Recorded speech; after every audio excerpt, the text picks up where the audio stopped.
Lights of the screen, they start to glow. Fingers flying, code and flow. In the land of ice and snow, dreams are building bit by bit. Hey there, code enthusiasts. Welcome to our first video on mastering Betalgo.OpenAI. I'm your AI guide, and today we're diving into the world of structured outputs. Before we jump in, a quick favor. If you find this content helpful, please hit that like button and subscribe for more awesome tutorials. It really helps us out. Now let's get this show on the road. First things first, what exactly are structured outputs, and why should you care?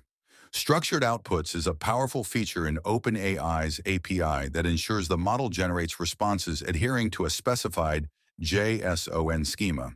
In simpler terms, it's like giving the AI a strict template to follow, making sure you always get the data structure you expect. Here are some key benefits of using structured outputs.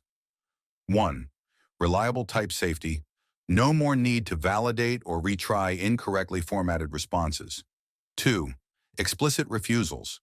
Safety-based model refusals become programmatically detectable. 3rd, simpler prompting. You don't need strongly worded prompts to achieve consistent formatting. So when should you use structured outputs? It's particularly useful when you need consistent, predictable response formats. You're building applications that require easy data parsing and handling. You want to reduce the need for error checking and retrace. In our case, we're going to use structured outputs to create a math tutor bot that provides step-by-step solutions in a clear, structured format. Now let's look at what we're trying to achieve. We want to create a structured response for a math problem. Take a look at the code on your screen. This structure will help us organize our math solution into clear steps and a final answer. Now let's set up our project. The code you see on screen shows the necessary imports and configuration for our project. See that LaserCatEyes line? That's our X-ray vision into the API requests, courtesy of our sponsor LaserCatEyes. We'll see it in action soon. Now let's create our chat completion request. The code on your screen shows how we set this up. Let's break this down. 1. We're using the create completion method of our OpenAI service. 2. We set up two messages, a system message defining the AI's role and a user message with our math problem. 3. We're using the GPT 402,024 August 6 model, but you can change this to other compatible models. 4. The magic happens in the response format. We set the type to JSON schema and provide a schema definition. Now let's look at our schema definition. The code on your screen shows how we define our JSON schema. This method defines our JSON schema. 1. We're creating an object with two properties, steps and final answer. 2. Steps is an array of objects, each with explanation and output string properties. 3. Final answer is a string for the final solution. 4. We set false for additional properties, meaning the AI can't add extra fields we didn't define. Now I know what you're thinking. That JSON schema looks complicated. Don't worry, my friend. There are easier ways to handle this. Let me show you.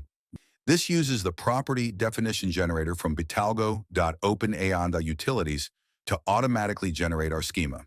Pretty neat, right? But here's an important note.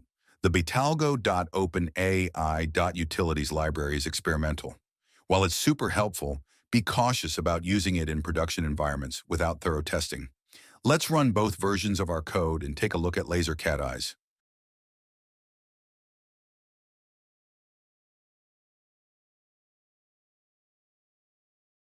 Notice how the requests are identical? That's the beauty of this approach. We get the same result with less manual schema definition. And look at that. Our step-by-step math solutions are identical too. Now, exciting news for the future. With .NET 9 on the horizon, there will be an even easier way to generate JSON schemas built right into the framework. This isn't related to the experimental library we just saw, but it's something to look forward to. Now let's see how we handle the AI's response. This is where structured outputs really shine. First, we check if the completion was successful. If it was, we use system text JSON to deserialize the response into our math response object. This is where our predefined structure pays off. We know exactly what to expect. We then iterate through each step, printing the explanation and output. Finally, we display the final answer. If there was an error, we handle that too, ensuring our app stays robust. Let's run this and see what we get. Look at that. A clear step-by-step solution to our math problem, all neatly structured. This isn't just easy to read. It's also perfect for integrating into other parts of your application, whether you're displaying it to users, feeding it into other functions, or storing it in a database. This is the power of structured outputs. It turns AI's vast capabilities into a reliable, consistent tool you can confidently build your applications around. Want to stay up to date with all the latest features? Don't forget to check out the Betalgo.OpenAI library on GitHub and give it a star. The link is in the description below.